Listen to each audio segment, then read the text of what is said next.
एक सभ्यता कैसे पनपी जिसने भारतीय इतिहास को गदगद कर दिया और हमें गौरव से भर दिया। वो सभ्यता जिसने बताया कि विश्व की सबसे पुरानी सभ्यता मेसोपोटामिया जब ग्रामीण अवस्था में थी तो ठीक उसके समकालीन एक और सभ्यता थी जो उससे कुछ समय बाद शुरू हुई और वो सभ्यता नगरीय थी। ये वैज्ञानिकों को, पुरातत्वविदों को, जो आर्कियोलॉजिस्ट हैं, इतिहासकार हैं, उन्हें अचंभित कर रही थी कि एक ऐसी सभ्यता भी थी जो हमारे वर्तमान से भी ज़्यादा सुसभ्य थी और नगरीय थी। तो कैसे उस सभ्यता का अंत हो गया, कैसे एक शक्तिशाली नगरीय सभ्यता समाप्त हो गई। हम बात कर रहे हैं सिंधु घाटी सभ्यता की और ये क्लास नोट्स है, कोई भाषण या कोई एडिटिंग वाला दूसरा वीडियो नहीं है। दोस्तों, यहाँ से क्लास की शुरुआत करते हैं और मैं आपको बताता हूँ कि जो सिंधु घाटी सभ्यता का जो सर्वमान्य यानी कि ज़्यादा सर्वमान्य तो कुछ होता नहीं है, बहुमान्य यानी कि जो ज़्यादातर इतिहासकारों द्वारा मान्य मत है और जो एनसीईआरटी भी मानती है वो है 2600 ईसा पूर्व से 1800 ईसा पूर्व।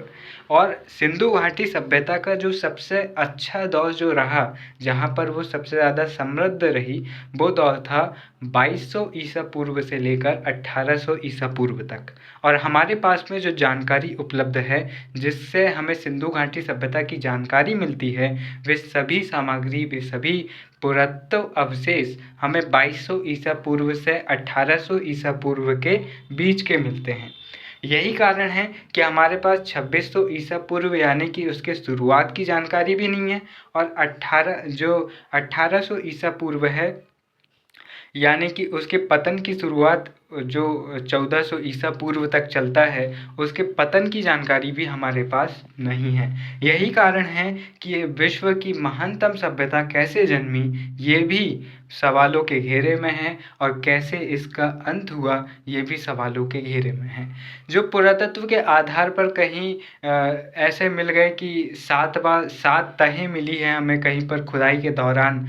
तो किसी ने कहा कि भूकंप या बाढ़ से यहाँ पर 7 बार ये बना होगा, 7 बार ये बिगड़ा होगा। इस तरह से अलग अलग आर्कियोलॉजिस्ट, अलग अलग इतिहासकार अपनी छानबीनों के आधार पर अलग अलग मत देते हैं। हमें कोई पुख्ता सबूत या फिर पुख्ता ऐसे अवशेष नहीं मिलते हैं जिनके आधार पर हम ये कह सकें कि यह सभ्यता कैसे बनी और यह सभ्यता कैसे नष्ट हुई, क्योंकि हमारे पास में इस सभ्यता के सबसे अच्छे दौर की जानकारी है, इसकी शुरुआत की और इसके अंत की जानकारी नहीं है। इसलिए आर्कियोलॉजिस्ट की मदद से इतिहासकारों को जो स्रोत मिले, उनके आधार पर वे अपने अलग अलग कारण बताते हैं और उन्हीं कारणों को हमें पढ़ना है और हमें ये ध्यान रखना है कि किस इतिहासकार ने किस कारण का समर्थन किया है।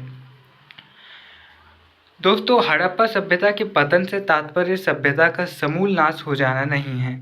यह पतन से तात्पर्य है सभ्यता के नगरीय चरण के पतन से है। यानी कि ऐसा नहीं है कि पूरी सभ्यता एक किसी समस्या के साथ, एग्जाम्पल के लिए बाढ़ आई और पूरी सिंधु घाटी सभ्यता समाप्त हो गई। चूँकि आपने पढ़ा है, आपने पिछले वीडियोस देखे होंगे, तो आपको पता होगा कि इसका उत्तरी केंद्र कश्मीर में, इसका दक्षिणी केंद्र दायमाबाद महाराष्ट्र में, इसका पूर्वी केंद्र आलमगीरपुर उत्तर प्रदेश में और पश्चिमी केंद्र सुतकांगेडोर पाकिस्तान में है। और ये एक ट्रायंगल शेप में ये सिंधु घाटी सभ्यता है। 13 लाख वर्ग किलोमीटर से ज़्यादा इसका क्षेत्रफल है। अब आप सोचो, किसी एक महामारी, किसी एक समस्या, बाढ़, भूकंप, जलवायु परिवर्तन जो भी हो, क्या एक साथ पूरे लोग मर गए होंगे, पूरी सभ्यता नाश हो गई? तो नहीं। यहाँ पर पतन से मतलब है विघटन से, मतलब कमी आने से। यहाँ पर जो सिंधु घाटी सभ्यता जानी जाती है वो उसके नगरीयकरण के लिए जानी जाती है। सिंधु घाटी सभ्यता की हमें बहुत सारी साइट्स मिलती हैं, लेकिन मुश्किल से बहुत कम कुछ गिनी चुनी साइट्स हैं जो नगरीयकरण थी। जैसे हड़प्पा हो गई, मोहनजोदड़ो हो गई। जैसे आज भारत आप देखते हो, भारत में कितने सारे शहर हैं, 700 से ज़्यादा ज़िले हैं भारत में, लेकिन आपको क्या 700 से ज़्यादा शहरों का नाम पता है? आपको मुश्किल से 50 शहरों के नाम भी नहीं पता होंगे, लेकिन आपको किन का नाम पता है? आपको मुंबई का नाम पता है, कोलकाता, जो बेंगलुरु है, जो बड़े बड़े शहर हो गए, दिल्ली हो गया, हैदराबाद हो गया, पुणे हो गया, अहमदाबाद, आपको बड़े बड़े शहर के नाम पता है। यही हाल सिंधु घाटी सभ्यता में भी था। बहुत बड़ी बड़ी साइट्स थी, बहुत सारी साइट्स थी, लेकिन मुख्य साइट्स क्या थी? लोथल हो गया, कालीबंगा हो गया, हड़प्पा हो गया, मोहनजोदड़ो हो गया, ये उनके महानगर थे। तो यहाँ पर पतन से मतलब है कि इन महानगरों का जो नगरीयकरण थे, जो आधुनिक समृद्ध बड़े बड़े स्मार्ट सिटीज़ की तरह थे, उनसे भी कई गुना बेहतर थे न। उनके जो नगर नियोजन है, उनका जो सीवरेज सिस्टम है, वो काफ़ी उन्नत था। तो वो कैसे समाप्त हुआ? हमें यहाँ पर ये नहीं देखना है कि सिंधु घाटी सभ्यता अचानक से कैसे विलुप्त हो गई, कैसे कोई अलादीन का चिराग आया और उसने गोल कर दिया। हमें ये देखना है कि उसका नगरीयकरण कैसे समाप्त हुआ। ये पतन का विषय है। ठीक है, पतन का यही मतलब होता है। जब आप किसी भी वंश के पतन की बात करते हो, जैसे मुगल वंश के पतन के क्या कारण थे, ऐसा नहीं हुआ कि अचानक से कोई आया और पूरे मुगलों को एक साथ साफ कर दिया। पतन का मतलब होता है कि कैसे धीरे धीरे वे कमज़ोर हो गए और उन्होंने अपनी समृद्धि खो दी, उसे पतन कहते हैं। समाप्त हो जाना और पतन दोनों में अंतर होता है। ठीक है, तो हम ये देखेंगे कि कैसे नगरीयता की पहचान इन्होंने धीरे धीरे खोई और इनका पतन हुआ। हड़प्पा सभ्यता के पतन से तात्पर्य सभ्यता का समूल नाश हो जाना नहीं है। यह पतन से तात्पर्य सभ्यता के नगरीय चरण के पतन से है, जिसके अंतर्गत विकसित वाणिज्य व्यापार, जिसके अंतर्गत कृषि अधिशेष की स्थिति, जल प्रबंधन तथा जल निकासी प्रणाली तथा नगरों में व्याप्त व्यवस्था, मानक बाट मानक ईंटों का प्रयोग आदि है। इन सभी के पतन से है, मतलब इन सभी के हट जाने से है व्यवस्थाओं से, और पुनः ग्रामीण संस्कृति के चरण की ओर अग्रसर होने से है। अगर आपको अभी भी नहीं समझ में आया होगा तो एक एग्जांपल से समझाता हूँ। 2025 चल रहा है जब मैं वीडियो बना रहा हूँ, टेक्नोलॉजी का युग है, एआई आ गया है, चैट जीपीटी आ गया है। मार्क जो दुनिया का सबसे अमीर आदमी है, टेस्ला का मालिक, उसका नाम क्या है यार, मैं भूल गया उसका नाम। उनका नाम एलोन मस्क है। उन्होंने अभी खुद का एआई भी लिया है। वो स्पेस एक्स कंपनी के मालिक है। टेस्ला जो कि दुनिया की सबसे बड़ी इलेक्ट्रॉनिक व्हीकल कंपनी है। भारत में टेक्नोलॉजी बहुत तेज़ी से बढ़ गई है। आजकल हर किसी के पास में स्मार्टफोन है। अब आप ये सोचो कि हम आगे की तरफ बढ़ रहे हैं, हम धीरे धीरे टेक्नोलॉजी में ज़्यादा टेक्नोक्रेट हो रहे हैं, मतलब टेक्नोलॉजी समय के साथ साथ बढ़ती जा रही है। अब क्यों ना ऐसा हो कि 2025 से 2050 के बीच में भारत में टेक्नोलॉजी का पिछड़ापन आ जाए और दुनिया हमसे कहीं आगे निकल जाए। हमारे जो बच्चे, हर किसी के पास में मोबाइल है, उन मोबाइल्स में कमी आ जाए और लोगों के लिए स्मार्टफोन्स या एआई जैसी चीज़ें अजूबे जैसी बन जाएं, तो उसे पतन कहा जाएगा। भारत में एआई या फिर आधुनिकता का पतन हो गया, ऐसा कहेंगे। उसी तरह सिंधु घाटी के जो बड़े बड़े महानगर थे, जो अपनी नगर नियोजन और अपनी नगरीय सभ्यता के लिए जाने जाते थे, उन्होंने कैसे अपनी नगरीय सभ्यता को खो दिया, वो उनका पतन है। अब दोस्तों, सभ्यता के विकसित चरण में पंजाब के बहावलपुर क्षेत्र में हकरा नदी घाटी, जहां 174 बस्तियां हमें मिलती हैं, वहीं इसी क्षेत्र में बस्तियों की संख्या पतन के काल में हमें 50 मिलती है। यानी कि बस्तियों की संख्या में धीरे से कमी आई, तेज़ी से कमी आई। अब ये कमी क्यों आई, इसके अलग अलग कारण हैं जो हम आगे देखेंगे। अभी हम बस ये देख रहे हैं कि हमें प्रमाण कैसे मिले और जिनके आधार पर हम ये कह रहे हैं कि सभ्यता का पतन काल है, वो प्रमाणों की बात कर रहे हैं। हड़प्पा के विकसित काल में बस्तियों का सबसे घनत्व पंजाब के बहावल क्षेत्र, पाकिस्तान क्षेत्र की हकरा, जिसे हम भारत के क्षेत्र में घग्गर नदी कहते हैं, यहाँ पर हमें मिलता है। इस बात को ध्यान रखना, ये एक बहुत इम्पॉर्टेंट फैक्ट है।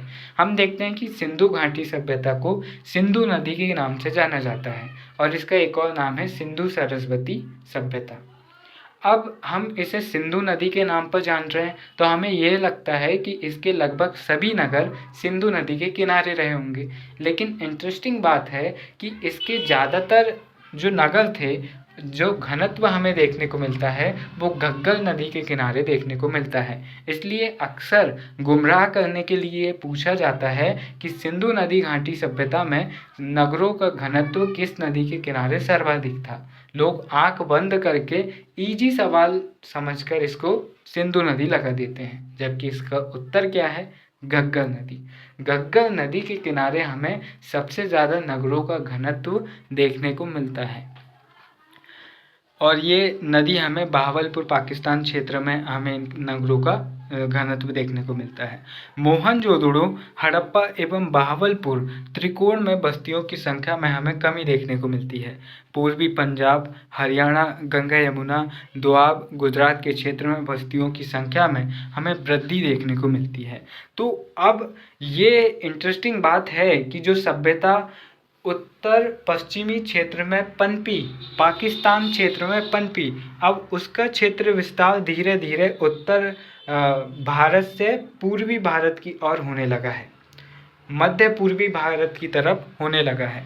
हमें जो सिंधु घाटी के किनारे जो सभ्यताएं हैं, बस्तियां हैं, उनमें तो कमी मिल रही है, लेकिन पूर्वी भारत में हमें इनकी संख्या में वृद्धि देखने को मिल रही है। इसका ये मतलब है कि क्षेत्रों का विस्तार हमें दूसरी तरफ स्थानांतरण देखने को मिलता है। तो ये लोग क्यों स्थानांतरित हो रहे हैं, क्यों अपना क्षेत्र छोड़कर जा रहे हैं? कहीं बाढ़ तो नहीं आई थी, कहीं सूखा तो नहीं पड़ा था, कहीं कोई महामारी तो नहीं आई थी?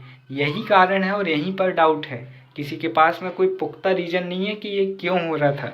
ठीक है, 1900 ईसा पूर्व मतलब आज से तकरीबन 3900 साल पहले, 3900 साल पहले के बाद मिली बस्तियों में नगर अव्यवस्थित रूप से बसे हुए थे। मकान पतली विभाजन रेखा द्वारा विभाजित किए गए थे। मतलब जो मकान हमें 2600 ईसा पूर्व से 2200 ईसा पूर्व के दौरान जो हमें प्रॉपर बस्तियों में मिल रहे हैं, हम ये देख रहे हैं कि बराबर 10 मीटर चौड़ी सड़कें हैं, गलियां हैं, गलियों में सड़कें हैं। अब वो गलियां छेड़ी बन गई है, अब वो क्या बन गई है? पगडंडी बन गई है। अब हम ये देख रहे हैं कि जो नगर नियोजन है वो विलुप्त हो गया है और हल्की क्वालिटी की बस्तियां हमें देखने को मिल रही हैं जो व्यवस्थित नहीं हैं। ऐसा क्यों हुआ? क्या गरीबी आ गई या फिर दूसरे लोगों ने इनके क्षेत्रों में कब्जा कर लिया? हजारों सवाल मन में आएंगे, लेकिन ये ध्यान रखना कि पतन का कोई एक कारण नहीं है, बहुत सारे कारण अलग अलग इतिहासकार बताएंगे। हम उसी दिशा में बढ़ते हैं। मकानों में पुरानी ईंटों का प्रयोग, अन्नागार एवं स्नानागार का उपयोग समाप्त हो गया। क्या लोगों की समृद्धि समाप्त हो गई कि अब वे बड़े बड़े अन्नागार नहीं बना रहे? जो सिंधु घाटी की सभ्यता के लोग लोथल बंदरगाह के जरिए मिस्र की सभ्यता के साथ अफ्रीका के उत्तरी क्षेत्र में, जहाँ पर आज सुइज नहर है, उस क्षेत्र में व्यापार करने जाते थे और जो मध्य एशियाई देश है उनके साथ व्यापार करते थे। क्या आज उनकी समृद्धता समाप्त हो चुकी है? वे अन्नागार नहीं बना पा रहे हैं, मतलब खाद्यान्नों को स्टोर नहीं कर पा रहे हैं। उनके पास में बड़े बड़े स्नानागार थे जो मोहनजोदड़ो में मिलते हैं, शायद वे धार्मिक प्रयोजन के लिए बनाए गए होंगे। उनके प्रमाण हमें नहीं मिल रहे हैं। क्यों नहीं मिल रहे हैं? क्या इनकी समृद्धता, इनके पास में पैसा खत्म हो गया है, चिल नहीं मार पा रहे हैं बेचारे? बड़ा दुख है। ये दुख काहे खत्म नहीं होता? वे ऐसा बोल रहे हैं पूरे बेचारे, लेकिन अब क्या करेंगे? कांसे के उपयोग की उपलब्धता अत्यंत सीमित तथा जल प्रबंधन प्रणाली एवं मानक बाट के प्रयोग में कमी दिखाई देने लगती है। कांसा, जो कि सिंधु घाटी सभ्यता की पहचान था, इस काल को हम ताम्र युग भी कहते हैं। क्यों? क्योंकि तांबे का इस्तेमाल ज़्यादा मिलता है। एक प्रकार से इनके घर में अगर 70% तांबे के बर्तन हैं और 30% ही कांसे के बर्तन हैं, लेकिन उसके बावजूद सिंधु घाटी सभ्यता की पहचान तांबा नहीं कांसा है। क्यों? क्योंकि तांबा तो पहले भी चल रहा है। इन्होंने तांबे और टिन को मिलाकर एक नई धातु बनाई है, कांसा, जो और मजबूत है, और इस कांसे का ये इस्तेमाल कर रहे हैं। अब इन दोनों को मिलाकर एक नई धातु बनाने के लिए तकनीक का इस्तेमाल करना पड़ता है।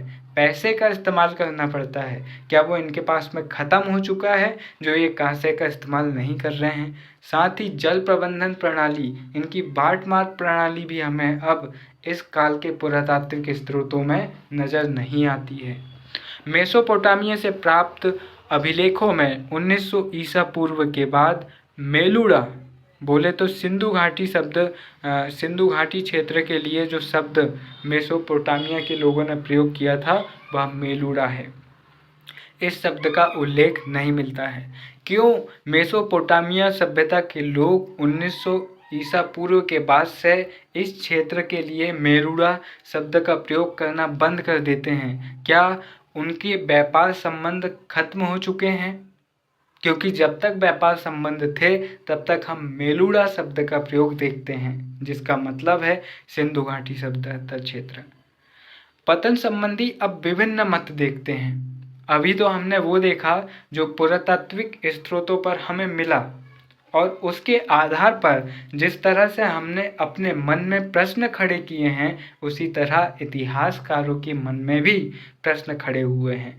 तो अब हम यहाँ पर से विभिन्न मत देखते हैं। बाहरी आक्रमण, कि क्या इस सभ्यता में बाहरी आक्रमण हुए होंगे? यहाँ पर विदेशी आक्रमण या फिर आर्यों का आक्रमण भी कहा जाता है। आर्य जो कि आगे चल के वैदिक संस्कृति का निर्माण करेंगे। वैदिक संस्कृति जो कि उत्तर वैदिक काल लाएगी, और उत्तर वैदिक काल जो कि हिंदू परंपरा या फिर सनातन परंपरा के विकास का आगे काल बनता है, जो कि गुप्त काल में अपने स्वर्णिम युग में पहुँच जाता है। तो वे आर्य भी क्या इस बात के कारण है कि आर्यों ने इन पर आक्रमण किया? क्योंकि हमने पढ़ा था कि इनके पास में आक्रमण करने के लिए हथियार तो है, इनके पास में एग्जाम्पल के तौर पर इनके पास में बंदूक तो है, लेकिन इनके पास में बुलेट प्रूफ जैकेट नहीं है। मतलब ये आक्रमण कर सकते हैं लेकिन बचाव नहीं कर सकते हैं। तो क्या इनके ऊपर आक्रमण हुआ, और इनके ऊपर आक्रमण हुआ और इनका पतन हुआ, और जो बचे लोग थे उन्होंने क्या पूर्व की तरफ प्रसार किया? ऐसे कई सारे कारण सामने निकल कर आते हैं। अब इस मत का समर्थन कौन करते हैं? गॉर्डन चाइल्ड और मार्टिमर व्हीलर। मार्टिमर व्हीलर और चाइल्ड यानी कि हमारा बच्चा, इनके अनुसार सभ्यता के पतन के लिए इंद्र बोले तो आर्यों का देवता दोषी था। इनके अनुसार सभ्यता का पतन क्रमिक तथा दीर्घकालिक था तथा उसका अंत विध्वंसात्मक था। ये इन दोनों का मत है। अब इस मत के समर्थन में साक्ष्य क्या मिलते हैं? क्या इन दोनों के सपने में आया था कि सिंधु घाटी सभ्यता इस तरह से समाप्त हो गई? नहीं। जैसे कि मैंने आपको बताया कि कोई एक कारण नहीं है, बहुत सारे पुरातात्विक साक्ष्य मिले हैं। अब जिस इतिहासकार ने जिस साक्ष्य को महत्व दे दिया, उसने कहा कि मैं इसके साथ जा रहा हूँ और इस सभ्यता का पतन इस तरह हुआ होगा। इन्होंने कहा कि नाल डाबर कोट से हमें अग्निकांड के साक्ष्य मिले हैं। ऐसा लगता है कि बड़े पैमाने पर आग लगाई गई होगी। मोहनजोदड़ो से हमें 47 नरकंकाल मिले हैं, जिन पर धारदार हथियारों के निशान मिलते हैं। हमने पहले पढ़ा था कि सिंधु घाटी सभ्यता के पास में आक्रमण करने के लिए हथियार है, पर बचाव करने के लिए सुरक्षा कवच या ढाल जैसा कुछ नहीं है। तो क्या इनके ऊपर आक्रमण हुए होंगे और इनके हाथ पैर कटे हुए मिलते हैं कंकालों के? तो इसका मतलब क्या है? क्या ये आक्रमण के प्रमाण है? ऋग्वेद में इंद्र को पुरंदर कहा गया है, और पुरंदर का मतलब होता है किलों को तोड़ने वाला। और हम पहले पढ़ चुके हैं कि सिंधु घाटी सभ्यता के लोग किले जैसी आकृति का निर्माण करने लगे थे। चूंकि पुरंदर किलों को तोड़ने वाला है, तो क्या इन्होंने सिंधु घाटी सभ्यता के लोगों के किले तोड़े होंगे? तो हमें यहाँ पर ये प्रमाण मिलते हैं। ऋग्वेद में हरियूपिया शब्द मिलता है, जिसकी पहचान हड़प्पा से मिलती है। यानी कि ऋग्वेद जो कि आर्यों का सबसे प्रारंभिक ग्रंथ है, और यहाँ पर से इतिहास की शुरुआत होती है, जहाँ पर से हमें लिखित प्रमाणों की शुरुआत मिलती है, जिन्हें हम पढ़ भी सकते हैं। वहाँ पर हरियूपिया शब्द का इस्तेमाल मिलता है, और इस शब्द का मतलब है हड़प्पा। तो क्या वास्तव में आर्यों ने हम पर मतलब जो सिंधु घाटी सभ्यता के लोगों पर आक्रमण करके उनके क्षेत्रों को हथियाया होगा? क्या उन्हें दक्षिण की ओर पूर्व की ओर खदेड़ा होगा? क्या वे ही आगे चलकर पूर्वोत्तर क्षेत्र में बसे? क्या वे ही आगे चलकर दक्षिण भारत में जाकर बसे? कई सारे सवाल बनते हैं। अब इसके विपक्ष में तर्क देखते हैं। हड़प्पा सभ्यता का पतन लगभग 1800 ईसा पूर्व से देखने को मिलता है, जबकि आर्यों का आगमन हमें 1500 ईसा पूर्व में देखने को मिलता है। ये लॉजिकल बात है। सिंधु घाटी सभ्यता की पतन की शुरुआत 1800 ईसा पूर्व में हो जा रही है और आर्य कोई छोटा मोटा कालक्रम नहीं है। इसके 300 साल बाद भारत में आर्य आ रहे हैं। तो क्या 300 साल पहले ही आर्य आके इनको मार के फिर वापस गए, फिर वापस आ रहे हैं? नहीं। तो यहाँ पर इन दोनों का मत तर्क संगत नहीं लगता है। अतः स्पष्ट है कि सभ्यता का पतन आर्यों के आने से पहले ही प्रारंभ हो चुका था और इतना आवश्यक है कि आर्यों के आने से पतन की प्रक्रिया तीव्र हुई। यानी कि हो सकता है कि आर्यों ने इन्हें दक्षिण की ओर पूर्व की ओर खदेड़ा, लेकिन जब आर्य आए तो ये वैसे ही बहुत कमज़ोर हो गए रहे होंगे, वैसे इनकी समृद्धता, इनकी नगरीय प्रणाली सब समाप्त हो गई होगी और ये ग्रामीण बस्तियों की तरह रह रहे होंगे। जब आर्य हथियारों के साथ इन पर आए तो ये हमें दक्षिण और पूर्व की तरफ भागते हुए, फैलते हुए नज़र आते हैं। अब इसके बाद हम अगला जो देखते हैं, मोहनजोदड़ो नगर की जनसंख्या के अनुरूप प्राप्त 47 नरकंकाल अत्यंत सीमित है। हम देखते हैं कि बड़े बड़े विशाल भवन हमें देखने को मिल रहे हैं। तो क्या उन विशाल भवनों में, उन विशाल नगरों में सिर्फ 47 लोग रह रहे हैं? हो सकता है जो पिछली लाइन हमने पढ़ी उसी के अकॉर्डिंग समझें तो हो सकता है कि 1500 ईसा पूर्व के आसपास जब आर्य भारत में आए तो जो आर्य क्षेत्र था वह अपनी जो सिंधु घाटी क्षेत्र था वह अपनी नगरीय समृद्धता खो बैठा होगा और कबीलों के क्षेत्र में, गांवों के क्षेत्र में रहा होगा। और जब आर्य भारत में आए तो वे किसी एक गांव या किसी एक कबीले के लोगों से टकराए होंगे जहां पर उन्होंने 47 लोगों को मारा होगा। जबकि अगर वे पूरी सिंधु घाटी सभ्यता से लड़ते तो सिंधु वासियों के पास भी हथियार थे, भले ही उनके पास में सुरक्षात्मक जो हथियार होते हैं, उपकरण होते वे नहीं थे, लेकिन सामने वाले को मारने के लिए उनके पास हथियार थे। और अगर बड़े पैमाने पर युद्ध हुआ होता तो ज़्यादा लोग मरते, सिर्फ 47 लोग मरते ऐसा नहीं हो सकता। इसलिए ये बाहरी आक्रमण के बजाय ऐसा माना जाता है कि आंतरिक संघर्ष हो सकता है कि सिंधु घाटी सभ्यता के दो कबीले आपस में भिड़ गए होंगे, दो बड़े परिवार आपस में भिड़ गए होंगे और उस दौरान 47 लोगों की जान गई होगी। ऋग्वेद में हमें हरियूपिया शब्द मिलता है, लेकिन यह समकालीन होने के कारण समीचीन है। ठीक है, मतलब यह थोड़ा प्राचीन सा लगता है। अब दूसरे मत की अगर हम बात करें तो पारिस्थितिक असंतुलन यानी कि वातावरण में अचानक से परिवर्तन आ गया, ऐसा फेयर सर्विस कहते हैं। शुष्कता में वृद्धि एवं घग्गर नदी का सूख जाना, यानी कि नम क्षेत्र हो गया, बारिश हो ही नहीं रही है और सूखा पड़ने लगा है। ये बात कहते हैं अमलानंद घोष और धर्मपाल अग्रवाल। दोस्तों यहाँ पर एक एग्जाम्पल से समझाता हूँ। जो मध्य प्रदेश है ना, वहाँ पर एक नदी बहती है, चंबल नदी। चंबल नदी अपने दो चीज़ों के लिए प्रसिद्ध है, अपने बीहड़ों के लिए और अपनी कटाव के लिए। बीहड़ बोले तो बड़े बड़े खंती टाइप के गड्ढे आपको देखने को मिलेंगे। वो गड्ढे कैसे बने?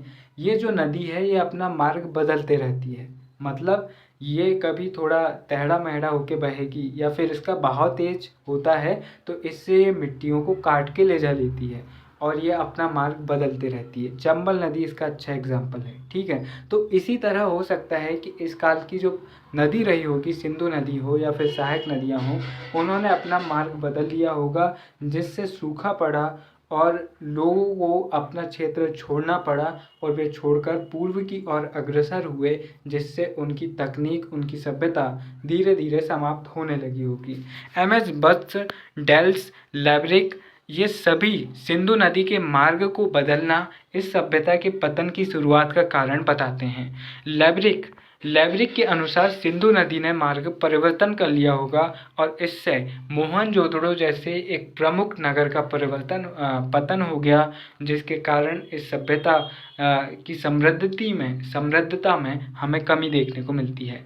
डेल्स के अनुसार घग्गर नदी के मार्ग में परिवर्तन से कालीबंगा का जो पतन हो गया होगा। कालीबंगा को सिंधु घाटी सभ्यता की तीसरी राजधानी कहा जाता है। नदियों में बाढ़ की बारंबारता, हो सकता है कि बड़ी नदियों में बाढ़ आई रही होगी और बार बार इन बाढ़ों से परेशान होकर या तो इस सभ्यता का पतन हो गया या फिर इस सभ्यता के लोग माइग्रेट कर गए, मतलब दूसरे क्षेत्र में चले गए। अब यहाँ पर मेके, एस.आर. राव, मार्शल, जो जॉन मार्शल है, ये सभी इस मत का समर्थन करते हैं। मेके कहते हैं कि मोहनजोदड़ो में बाढ़ के प्रमाण मिलते हैं जो पतन का कारण बना। हमें मोहनजोदड़ो में उत्खनन के दौरान 7 परत मिली जमीन की, मतलब हो सकता है कि यह शहर रेत की 7 परत हमें मिली है, मतलब कि रेत मिली, फिर हमें ज़मीन मिली, ज़मीन में कुछ सामान मिले उत्खनन, फिर हमें रेत मिली, फिर कुछ पुरातात्विक सामग्री और मिट्टी, फिर रेत मिली। इस तरह से हमें रेत की 7 तहें मिलती है। तो यहाँ पर इतिहासकार अनुमान लगाते हैं कि यह शहर 7 बार बसा और 7 बार पतन इसका हुआ होगा और इस कालक्रम के चक्कर में इस सभ्यता का पतन हो गया। एस.आर. राव के अनुसार लोथल और भगवत राव का पतन बाढ़ के कारण हुआ था। लोथल और भगवत राव ये गुजरात क्षेत्र में 2 प्रमुख साइट हैं।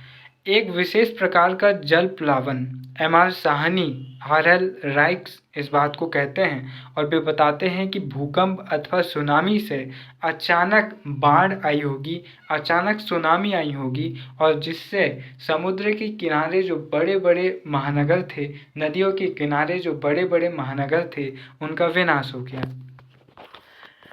और फिर 7वां कारण है कि महामारी फैलाव। E.O.R. कैनेडी कहते हैं कि महामारी फैली, मतलब बाढ़ आ रही थी, बार जलवायु में परिवर्तन हो रहा था, तो उससे क्या हुआ कि महामारी फैल गई और उस महामारी में बहुत सारे लोग मारे गए।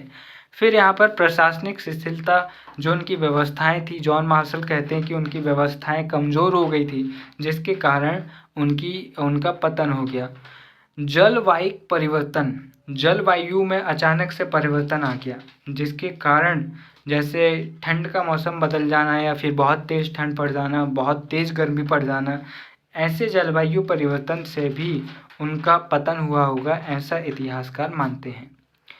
अब दोस्तों सीधी सी बात है, मैं आपको शुरुआत से ही बताते चल रहा हूँ कि सिंधु घाटी सभ्यता का प्रारंभ कैसे हुआ और इसका पतन कैसे हुआ, इसका कोई एक पुख्ता प्रमाण नहीं है।